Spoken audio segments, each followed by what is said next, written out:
We can go ahead and get this started. Welcome to everybody here and everybody online. We have, looks like we have 7 or 8 participants, so that's great. Let's start with any visitors. Do we have visitors? Of course, we have visitors tonight. Okay, in the far, I think you're returning. You look familiar. Yeah, I am. Our second time here. All right, great. Thank you for coming back to see us. In for ICT model. Okay, and our returning visitors from India. Yes, I'm from India. My name is Raja, who are Pajul Lata. Housing Victor United number 2 kilowatt Papa from. Thank you for making time in your schedule and your family visit to come and join us.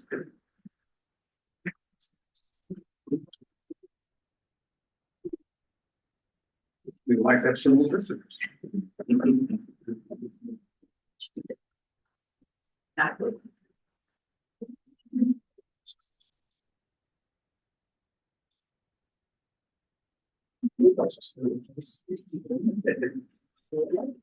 Any other visitors with us tonight? Steven, you know, Bravo 4 whiskey in November. Here with my father Warren. All right, great. So let's go to introductions. We'll start with Tom and then come across and go in the back and first name and call sign. Okay, my name is Tom, KG4PIZ. I'm Steve, Whiskey 4, Sierra Bravo. I'm Doug, KK4LSC. Nora, N4 POZ. Emily, WB4 EMY. Dave, KR4 EYF. Bruce, W4BRU. Like K4RKO. Tom, K4 CMK. David, KJ4LHB. Rob, KC4NYK. Arvin, WA1UQO. John, KX4QC. Alex. Ken, KQ2. Ron, KQ4 LDA. Owen, KQ4 YLI. Dan, N4DOV. Lauren, W4LEW. Wim, W4WIM. Rick, KA40HM. Gene, K4GE. John, WB4NHX. John, KC4WT. And Warren, W4UIE. Jim, Ken, WB0L. I'm Daryl, WB4F. KN4BA. Michael, didn't want to skip over Michael. Welcome. So in our, oh, yeah, we've got to do the Zoom. Can you catch the first names in the Zoom and call signs for us? Kim? Okay, Bob Harris doesn't have a call sign here listed. Bob, if you unmute, you can tell us your call sign. W4RTH, W4RTH. Okay, so, then we have Dave, KO4VEM. Harry. Again, same thing, no call sign. If you unmute, you can tell us. Kathleen, same thing. K5HTZ. Okay, Kathleen, we got it. Chevy, KK4OWU, Patrick Bowen, K4PKB, and Ron, KI4BWH. Thank you, Ken. So in our newsletter that Ken sent out earlier this week, we had the meeting minutes from our May meeting. Are there any revisions? Lauren? I just wanted to acknowledge Adam Humphrey's participation in the logging program was certainly. Okay, all right. We should mention Adam. Any other updates? Do we have a motion to accept the minutes with the inclusion of Adam Humphries? Second. Second, all in favor? Aye. Thank you. Next, we'll move to the treasurer's report. Okay. Okay, we started the month with $14,137.16. We got our $200 donation to RAS for their, Winter field. winter field day that didn't happen because of weather. We got that back. The bank treated it as a very bizarre thing. Since it was on a debit card, they created it initially as a negative withdrawal. So I was looking for, some income coming in. I kept looking, and it didn't occur until the actual statement. When the actual statement came out, then they put it where it belonged, but You need to tell them a double negative cancels. I got, yeah. And then we had, some membership income of, 3 memberships, at $66, that came in. Bad news is we bought, a product called Word Fence, $268.20. That's the software. We had to buy 2 instances of it. That's the combined cost, to protect our production site and our backup site. The 2 are basically under one account. So if you only protected half of it, they come in the other side and still infect you. So we did that. We've been hacked. End of last month, we had a whole lot of hacking going on.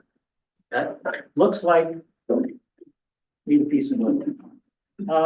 Looks like we have prevented them from getting in the last, I'd say 4 days. We've had no intrusions into the system, so that's good news. We had to, let's see, for founders there. What was the thing we did? Victorian Days. We had 2 different people that got banners for their vehicles and whatnot. $95.58 went to Dave, and Doug got $91.76. He was cheaper banners. I don't know. Bruce, we reimbursed him for buying all the solder kits for the seminar that we had, $51.78. Basically, we charged the people more money, so we actually had the income to cover that. 2 different things were done through PayPal. So we had a $1.26 PayPal fee and $2.52 PayPal fee. And we had to resume Zoom, pay for Zoom again for another year, $178.40. So that's $689.50 came out. So we lost money. $13,713.66 is what we have. And I have a whole bunch of new members to go through. 4.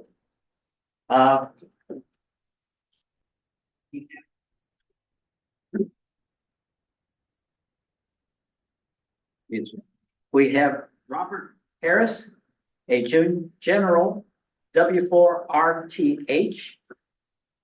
We have Gerald Gronbold, extra, W4SPT.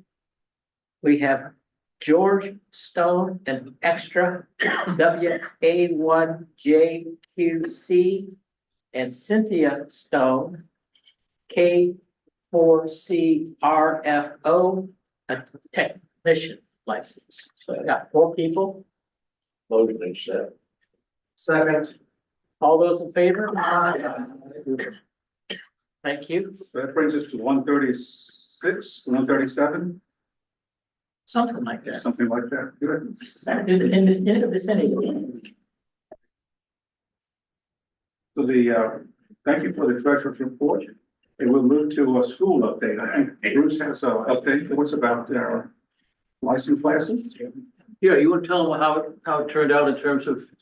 Yeah. Can't see what's the numbers he can't look at, so he went out and dug around to find out what's. Yeah, basically, the biggest problem is the tech people trying to find out if they passed the test because we had one tech student who registered as William.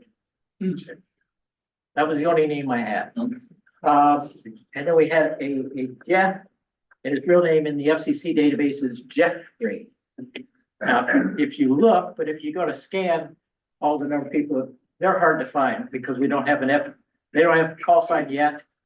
You don't know what it is if they have it. And then they don't have an FMRD that I know about. So they're hard to find. But we had 8 tech students, 1 dropped out, 5 passed the exam, so 62.5%. Good job, technicians. General, nobody dropped. We had 5, nobody dropped, 2 passed, 40%.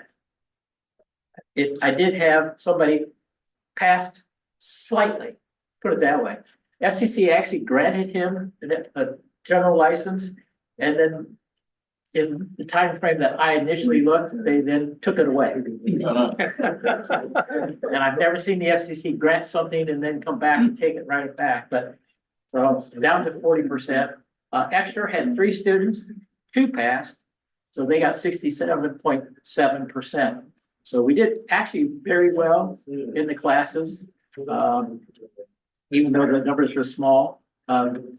Extra is actually, I would say, the hardest class to get a good percentage because you have 3 students, I mean, you're gonna be 33, 66, or 90, 100%, I used to, in software, we had to keep a record of how well we did.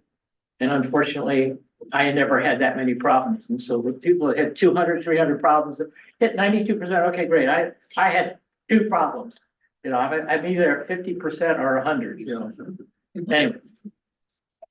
So anyway, you can hear how small the numbers were. I was thinking back before COVID, we used to have a full class. We'd fill up the classroom for tech. We'd have good half dozen or more in general, and we get those 7, 8, 10 people in extra. And during COVID, we tried to use Zoom to do some of it. That was moderately successful. But since COVID, our numbers are way down. Numbers of people signing up, but hams are continuing to pass. So we're trying to figure out why and what it is the club does in terms of our teaching. And we haven't sorted all that out yet. We found that when we taught classes by Zoom, we would get people in Connecticut and Ohio and things like that, but they were bored. They just took the class so they could watch that instead of watching TV. And for us as instructors, we don't get the pleasure, which is the way we get paid, of seeing them learn some stuff and pass the test. So that was very much fun. But the whole education thing is changing since COVID. I have 2 grandchildren. They were both taking biology classes online. They go down to the school, they get a kit that includes the thing they're going to dissect, the scalpel, the tweezers, magnifying glass, and the tray to put them in. And they come home to the kitchen, open it up so you have the lovely smell of formaldehyde in the kitchen as they dissect it. So education's changing a lot, and we've got to figure out in this club how we deal with that. I've counted at least 3 online extra classes. So all of that is turning around. We've got to figure out what we do about that, because we've got a reputation as a teaching club that goes back to like the 1950s. How many of you took classes with RARC to get your licenses? Yeah, I did Tech Plus, General, Advanced, and Extra, all through the Amateur Radio Club, which is why I joined it. Anyway, we got to figure out how we go forward in terms of teaching, and what parts we want to do. On the other hand, the seminars are doing fairly well. Some semesters we get nothing, some semesters we really get loaded up. So those seem to be going over. We've added soldering last semester. We'll probably do that again this year. We had some more demand for it. Michael's going to do a couple of new courses. So we're going to keep on pumping along with that. That looks like where we're going to go. Don't know whether there's the mentoring has worked well. Thank you for these 2 as part of the mentor. For 3 as part of the mentoring group.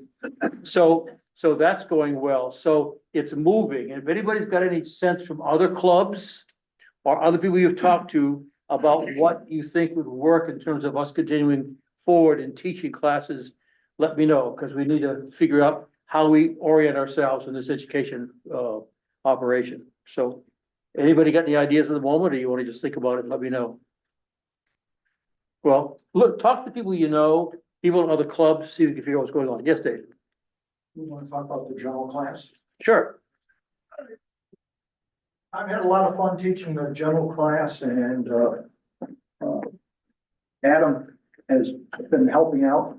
It'd be nice to get another volunteer that's interested in teaching, with me on the general. It's sort of a hands-on. Last time we tried assigning the video series and then coming back to the class and seeing what questions might be had. The general class is rather easy to do. I like doing demo things, SWR for an evening. Try to do some electronic stuff, a lot of show and tell. It's really having an assistant to answer questions I can't answer. But again, I look at the general class, testing is not one that's gonna bust the chops of the students if they do the homework and come back in and ask questions. So I'm looking for participant to chime in. It'll be 5 weeks, haven't decided exactly when, and what we're starting, September, October timeframe. But it can be done in 5 weeks, that's for sure. All right, I'll wait for people to rush to my seat at the end of the meeting. Okay, thank you. Thank you, Dave. Thank you, Bruce, for that update. One thing I forgot to say when I went through this. 2 of the tech students, after the class was over, they had their general license. Okay, so. Again, proving it's not a hard exam. Yeah, so I wanted to note that they were motivated to study well beyond the class that was being taught. And they got both the tech and the general license. I think tech is important to be taught, in class, simply because you're getting started, you're connecting with the whole lore of ham radio. After that, it looks like there's other ways to learn it, so. I would, say what you may want to do is if you're looking for the younger generation is try to connect with some of the Boy Scout and Trail Life troops in the area. Yeah, we've got some folks doing that, yeah. Yeah, Not part of this club, but there's a group out in Goochland that are doing that. yeah. Great, thank you, Bruce. The next is, D-Star reader status. I'll tell a real quick, You can stay back there. you can see me from there, okay, all right, I'll stand right here. I don't know if USD still does it, Henson Kinks, do they still carry that little column? It was a mini column that they used to do back in the 60s, 70s and 80s, where it would be like a half a column, and a problem and a solution. Well, we had an issue with the D-Star repeater, about a month or so ago where there was a problem with linking it to reflectors where you couldn't do it from your radio, which is one of the neat features of it. It just wouldn't take the command. I could go in on the computer and do it, remotely, but it was a pain and we wanted people to be able to link it. So I figured out that what it needed was just a power cycle of the D-Star repeater. Just shut it off for 10 seconds, cut it back on. One problem is it's downtown up on a building. I have to pay $5 to park to go in, to ride up to the 24th floor to push the power button. And sometimes I was able to get somebody in the building who was there. I buy them pizza a couple times a year to keep them happy, and they'll go push the power button. So, but anyway, I couldn't get them to do it, and it'd gone on for a while. So I said, I got to come up with a better solution. So I bought recently it's a power strip. Looks like a typical power strip, got 8 outlets on it. But each of these outlets are Wi-Fi controlled. And I have an app on my phone. And I can go in and I can turn off the Astron power supply that powers the repeater modules. I can turn off the power supply that powers the amplifiers. I can turn off the gateway computer. I can turn off the router, all of these individually. And it has been working like a charm. I wrote a script for the one that was giving us the most trouble. At 3:00 a.m. every night, it turns it off for 5 minutes, it turns it back on. And it has worked flawlessly for 3 weeks now. So just if you need to power cycle your equipment, you don't have to do it yourself. You can set it up to buy one. They make a single outlet, you plug them into the wall, they work there, $15. I mean, the power strip was $35 with 6 outlets on it. So it's a neat solution. And it's so I think there's a bug in ICOM's firmware. This all started after a firmware update, but ICOM has not acknowledged it yet because they probably don't have a solution. They'll acknowledge the problem when they have a solution, but anyway, it's working great right now, so. Send it in to some cakes. Yeah, I'll send it to Henson Cakes if they're still doing that. I think they are. Thank you, Win. I guess that. So the next item is a remote station. Working? Yeah. It's working. Should have told you, we have a power strip. Yeah. That we can remotely do the thing. It's not Wi-Fi. We actually log into it, Right. do it, but, We can turn off the computer and the radio separately. Yeah. We ran into one restart at one point. one time it hung up, not seeing the radio, basically, as it started up. And if you took it down and came right back up, it still didn't find it. So it took a coordinated effort, and I was able to coordinate it to its liking, we'll put it that way. Didn't like COM4, something like that. Yeah. So upgrading the PC with the new fan. Setting that problem. Well, yeah, all we do is replace the fan. Yeah. By the way, we replaced the fan, a birdie, they've been hearing it, 7.191, and every 50 kc above that went away. So a little fan underneath the hard drive is putting a birdie into the system. Thanks for that report.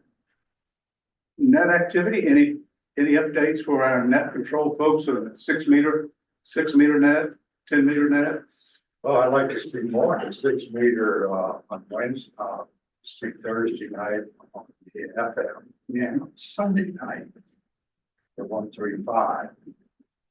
The older bus, 6, maybe 7 at the month, we can more. Now, I'll second what Tom says, we, 80 meter net too, and there's a 40 meter net. And, you know, I don't know what kind of, how the, girls are doing with their VHF net, but there's room on all of these for people to join. We know there's some roosters as part of that net as well. I know. You don't know if they got in there?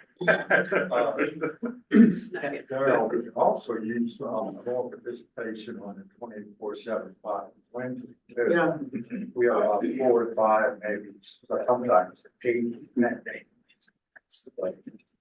Very good. Well, that's, if we want to remind everybody where we are on the nets. If you look at our calendar online, you'll see throughout the week, you'll see the schedule. Nora? Yeah, the 2 meter, that's a new hub that he was talking about. Right. You can always get new people or anybody that wants to support us. We're still learning, and it's been very active with a lot of traffic every week. It's Tuesday, 7:15 to 7:45 in 30 minutes, so come on in.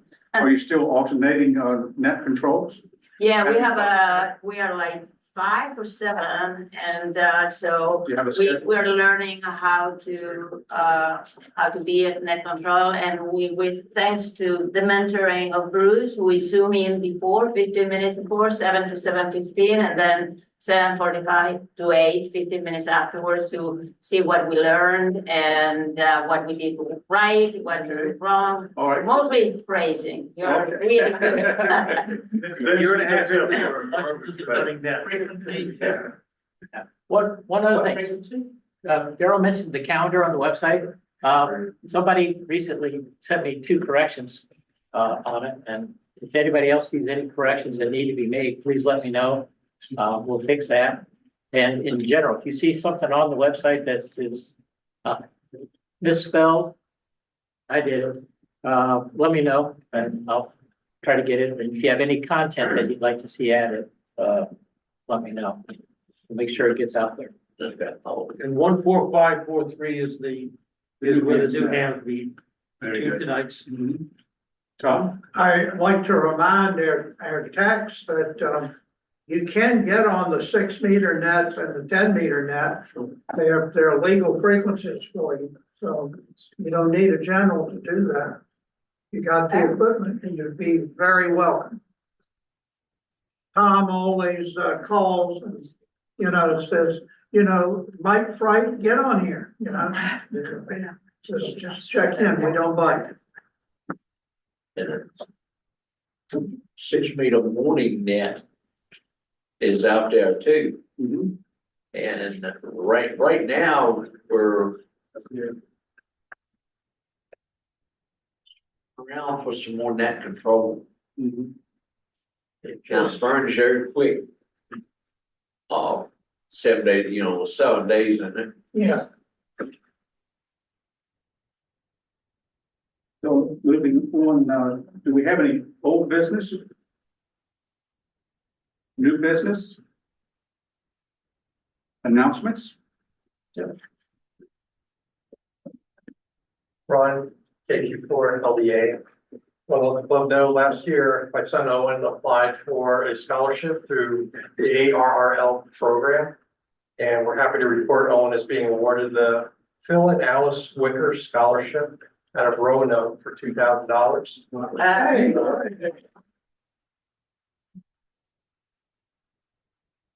The formal announcement comes out in the future QST magazines. Keep an eye out for that.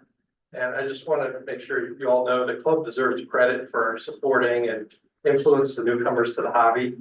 But a special thanks goes to our president, Daryl, who wrote a very nice letter of recommendation, which I'm sure carried a lot of weight. So thank you very much. My pleasure. Yeah. Congratulations. Good news. Any other announcements?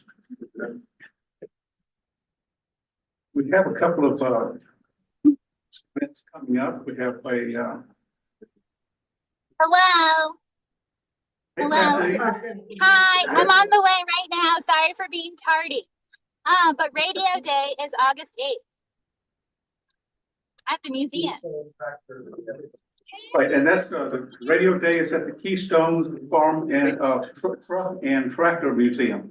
Yeah. Yeah. And hopefully I will be on the air by then there, and it's going to be great because I'm going to have t-shirts. The radio lady, Kathleen, will be there. That's a lie. Because it's not just old trucks and tractors. There's a really neat collection of electronics there, radios, and she's putting together a ham station there. So that'd be interesting to see what develops. And you've never seen a Hallicrafters TV set, you can see one there. Yeah. See them online, I've never seen them in person. So there's an indoor ham fest at that's the Old Virginia Hams in Manassas. That's June 20th at the Charles Culligan Senior High School, 15833 Dumfries Road, Manassas. I think that's a new location. It is a new location. Let's see, what else do we have coming up? Field day. Field Day is coming up, Last Saturday and Sunday of this month. 27th and 28th. Yes. That's coming up. They're gonna make,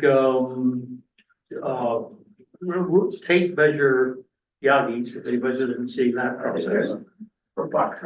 Now, Box hunting, yeah. maybe you've seen or will see later this evening, the invitation, Chevy is inviting us to come out with Rex. The Richmond Amateur Telecommunications Society, they'll be hosting summer field day at Laurel Park in Henrico County. At Laurel Recreation Park. And then there are four parks. There's both, there's both places. The recreation has to be in the name, otherwise you're parking in the wrong area. On the wrong side of the tracks. Yeah. So it won't be the wrong side of the tracks. If you go to our website, it's featured, it has a little map, it shows you where to get to. But, Rex has been really good to us and really encouraging us to come out, and with their group, with our group, it'll fill out nicely. And we're going to have a nice field day event. So please keep that in mind. Any other announcements? Yeah. Tomorrow is the ARRL VHF contest. So if anybody has a 6 meter, there'll probably be a lot of stations on. Okay, make it be good propagation.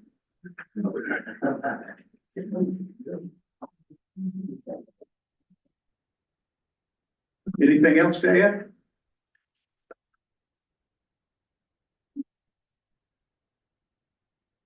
I have one other announcement, and it's regarding Kathleen's post on our group IO, and I thought that was worth mentioning. because it's a very nice post. Coming from a very unfortunate event where she was on the receiving end of some very hurtful statements, her and Junie and her daughter, Juniper, and they were very hurtful and troublesome and even for Alex. And so I liked that post, and I wanted to thank her for doing that and stressing, her appreciation for the club, how welcoming and encouraging the club is, and generally kind to each other. The statements that were made to her were not from anybody in this club.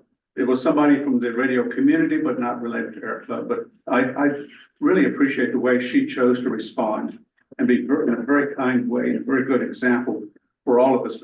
We can agree with her and affirm that, ours is a welcoming club, encouraging and genuinely good to one another. And the kindness and support and experience has been a big part of why she continues in the hobby. And I'm glad she feels that way. And she was able to express that out of that hurtful situation. So thank you, Kathleen, for that example. Thank you. Thank you all for being so welcoming. I'll see you soon. Okay. Let's see, anything else? Any other announcements? So tonight's program is to get on the air, opportunity for folks who don't have a license or have a lower class license, would like to get it on the rig, make their first HF contact. Dave Stevens has, wait a minute, I just missed something. We were set up, it'll take me about 10 minutes to reset it back up. Okay, but I show and tell. I forgot show and tell. Does anybody have any show and tell? You've got one. I almost missed you. Yeah, go ahead, Rob. Let us know. Okay, so, I was looking at, how many people have QRP labs, kits that they built or radios that they bought already? A couple of us do. I know Gene does, he's not here. Anyway, they're very well designed kits, and I've built about 5 of them now. And one I have is the QMX. It only puts out 5 watts, but it does SSB. So the QMX Plus is coming out, and it'll do SSB and 6 meters. So I want to get one of those because I can't get on 6 meters right now. But anyway, so you can do all the digital modes like PSK, Hellschreiber, all of those really nifty, Olivia, Thump 4, all of those things through FL Digi. Well, that means you have to have a little computer there running, and I like to run all my stuff on Raspberry Pi 4s and 5s because that's the hard way to do it. And anybody can do it on all the stuff runs on a IBM PC or a Mac, well, not so much on a Mac, but anyway, I like to find out what will run on the Raspberry Pi because it's portable and you can run it on 5 volts. So that's why I kind of lean in that direction. So I was on the groups IO for QRP Labs, and I noticed that there was a new device out. Okay, it's called a Tab 5, and this guy had written an app for it. It's a programmable Wi-Fi display. So Programmable Wi-Fi tablet with a large amount of features. yeah, it's got a camera, it's got sound, it's got a microphone. It's pretty much like a cell phone with no cell phone. It's $60. Oh, the cell phone module, it comes extra, Oh, okay. but there is one that's compatible. Oh, okay. So anyway, it's really a nifty, little device, and he had programmed, kind of a clone of FT8. And, so it, basically replicates FT8. And I said, well, yeah, I can do that. So I went on ChatGPT and I got some of that working too. And I said, wait a minute, why don't I just VNC in? Then I can have my whole desktop. So I was going around and around with ChatGPT and we weren't getting anywhere. And my son says, what are you doing? And I said, banging my head against the wall. He said, I'm just going to I'm going to clone you one of my Claude things. So he got me a monthly Claude license, and in about 6 hours, okay, and most of it was Claude, I gave Claude permission to go in and use my PC PowerShell. And it would go look at the Arduino libraries, it would go look at the libraries for the chip in here. It would go look at all the libraries, it would go rewrite things. It would save them in a Git repository on my drive.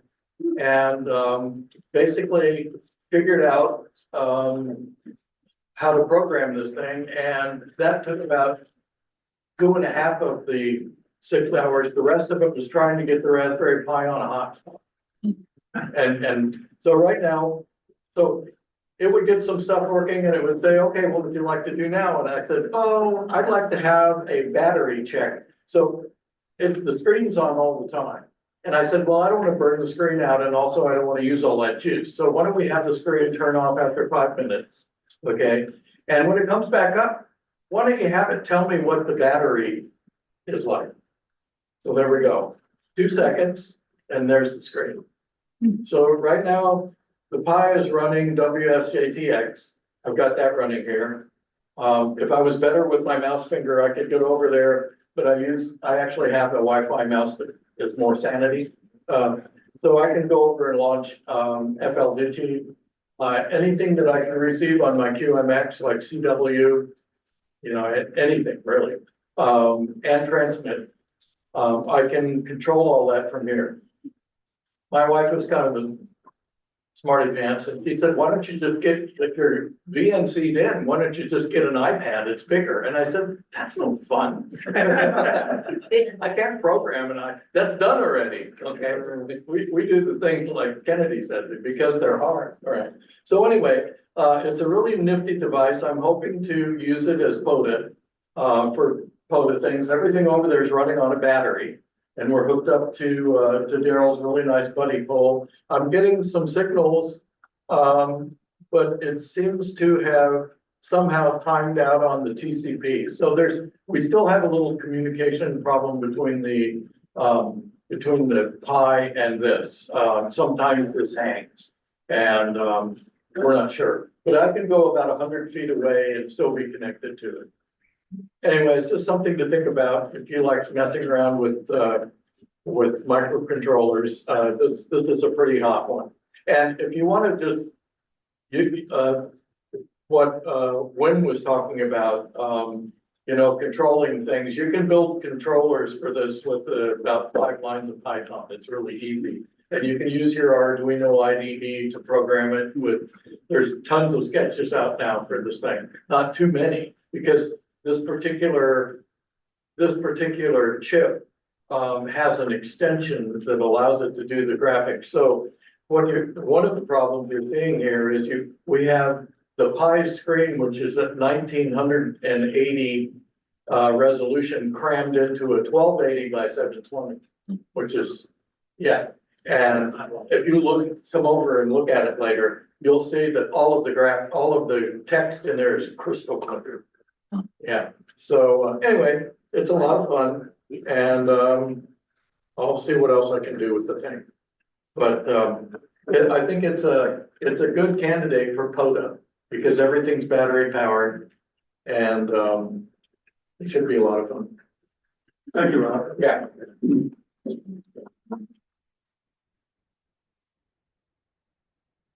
After we break up the business meeting, we'll have opportunities to get on the air. And Rob is going to have his set up, and you can go have a closer look at what he's doing there. And then Bruce has an Android. And PC, so you can use the club's remote station if you want to. So if anybody was wanted a little one-on-one with the club station, you know, getting access to our club station that's here operating, you can see Bruce, and then Dave will have HF set up outside. So there are 2 other announcements that I could come to mind. It's the 6-meter tailgate on September 12th. It's the 6-meter group, and that's at the Hatcher Memorial Baptist Church on Dunbarton Street, Dunbarton Avenue, I believe it is. And then pictures. If you've taken any pictures of any of the events, you know, like Victoria Day or other field day events, Dan would like to have him. But he's doing some of the work. This is the year of the club. And so he'll make submissions to the ARRL regarding to the things we're doing. So we want to get credit where credit is due. So keep Dan in mind. If you're aware that somebody has some photographs, just send them to Dan, and he can collect those and have them available when he might make a submission to the ARRL. It's not one big thing. It seems to be multiple smaller submissions to the ARRL. So they announce what they're, looking for. Darryl, I noticed you still have 5 badges up there. Yes, I do have 5 badges folks have not picked up. It's John Anderson, Doug Domkowski, Jeffrey Augustine, Steve Walker, and John Bowen. If you know them, John Anderson's on the Zoom there. John, you need to come by and pick up your badge. Daryl, I'm an outside setup. Okay, all right, thank you, Dave. So, we'd like to, get these, to the local owners. Any other questions or any other items to discuss? Just one quick announcement. Next, meeting in July, Michael Miller and I are gonna do a D-Star presentation. We have got a lot of new D-Star, registrants and users in the last 6 months, more than probably in the last 6 years. So it's really having a surge in activity. And we're gonna try to give people a refresher. It'll be a little of an introduction. If you have a D-Star radio and you have a question about it, feel free to bring it up. We won't have time to program, 10 radios for your particular memory preferences. But if you want to bring your radio, we might have time to do it after the meeting or something. But we're going to try to make it a little hands-on, and we welcome any questions, comments about D-Star next week, next month. Great, looking forward to that. We have a pretty good investment in the D-Star repeater. It's a nice repeater. It really works well. And we have the net control on Wednesday night. He's just super. We'll have 16, we'll have 15, 16 people sometimes. It's 18 or 20, I think.